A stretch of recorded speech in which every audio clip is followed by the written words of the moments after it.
নমস্কার, আমি হিরণময়।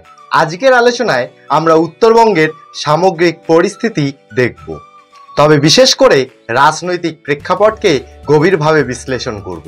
কারণ উত্তরবঙ্গের প্রতিটি উন্নয়ন, অবনতি, প্রতিটি দাবি, আন্দোলনের কেন্দ্রে রাজনীতির ভূমিকা স্পষ্ট।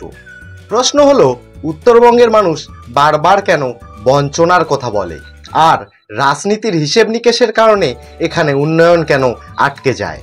উত্তরবঙ্গের রাজনীতি দক্ষিণবঙ্গের চেয়ে একেবারেই আলাদা। এখানে ভোটের আচরণ, ইস্যু, দলীয় প্রভাব সব ভিন্ন। যেমন গোর্খাল্যান্ড আন্দোলন। পাহাড়ের মানুষ দীর্ঘদিন ধরে আলাদা রাজ্যের দাবি তুলেছে। 1980-র দশক থেকে শুরু করে আজও বিরতিহীনভাবে রাজনৈতিক আলোচনার কেন্দ্রে।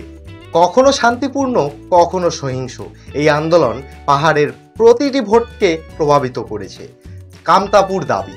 কোচ রাজবংশী সম্প্রদায়ের মানুষ আলাদা কামতাপুর রাজ্যের দাবি তোলে। দাবি অনুযায়ী কোচবিহার, জলপাইগুড়ি, দার্জিলিংয়ের সমতল, উত্তর দিনাজপুর সবকিছু মিলিয়ে কামতাপুর গঠিত হবে। গ্রেটার কোচবিহার আন্দোলন 2005 সালে বড় আকার নেয়। বিদ্যুৎ বিল বয়কট থেকে শুরু করে দীর্ঘ আন্দোলন চলে। এইসব আঞ্চলিক আন্দোলন দেখিয়েছে মানুষ কেবল উন্নয়নই নয়, অস্তিত্ব আর পরিচয়ের রাজনীতি নিয়েও সংবেদনশীল। তৃণমূল কংগ্রেস রাজ্যে শাসক হলেও উত্তরবঙ্গে তাদের শক্তি তুলনামূলক কম। কোচবিহার, আলিপুরদুয়ার বা জলপাইগুড়িতে বারবার সংঘর্ষ, অসন্তোষ দেখা যায়।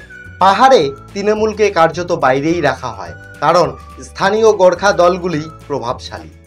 তবে প্রশাসনিক দিক দিয়ে জেলা পরিষদ, ব্লক, পুরসভায় তারা নিয়ন্ত্রণ ধরে রেখেছে।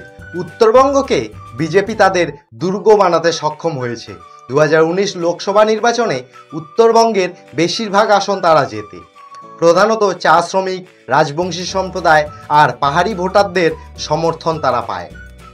কেন্দ্রীয় সরকারের সঙ্গে ঘনিষ্ঠ সম্পর্কের কারণে বিজেপির উন্নয়নের প্রতিশ্রুতি দিতে সুবিধা হয়।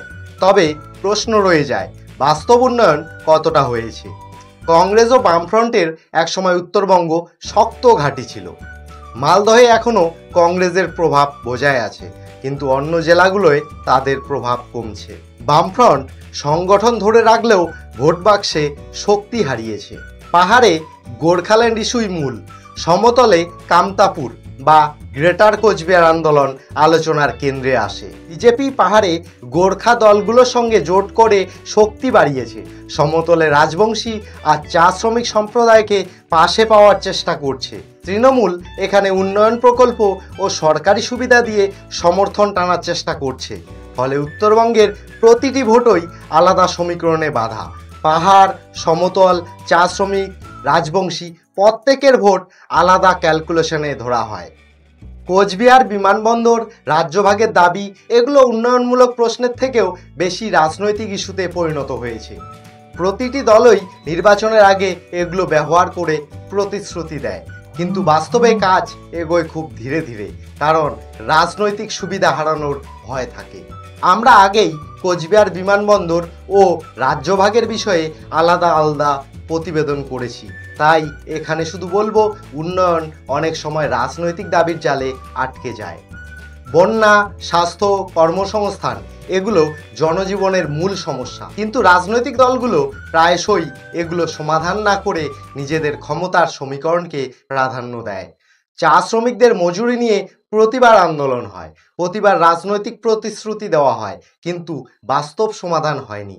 ফলে মানুষ ভোট দেয়, কিন্তু মনে মনে প্রশ্ন রাখে, আমাদের বাস্তব সমস্যার সমাধান কবে হবে?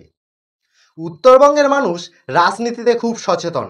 পাহাড়ে যেমন গোর্খাল্যান্ড ছাড়া কোনো রাজনীতি সম্ভব নয়, তেমনি সমতলে রাজবংশী কামতাপুর পরিচয় ছাড়া রাজনীতি অসম্পূর্ণ। কিন্তু এর পাশাপাশি সাধারণ মানুষ এখন উন্নয়নকেও সমান গুরুত্ব দিচ্ছে।